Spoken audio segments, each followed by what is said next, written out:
ನಿಂದು ತಾಯಿ ಗುಣ ತೀರೋದಿಲ್ಲ ಋಣ, ನೀನು ನಮ್ಮ ಪಾಲಿಗೆ ಎಂದು ದೇವ್ರಯ್ಯ.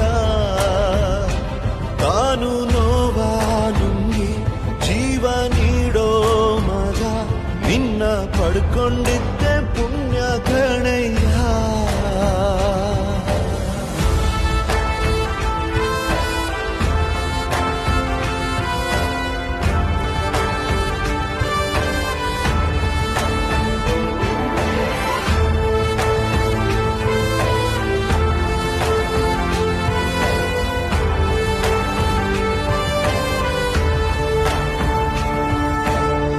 ಅನ್ನ ಕೊಡೋ ಭೂಮಿನು ಹೊಗಳುತ್ತಿದೆ ನಿನ್ನನ್ನು, ಊರನ್ನೇ ಬೆಳಗೋ ವಜ್ರ ನೀನು.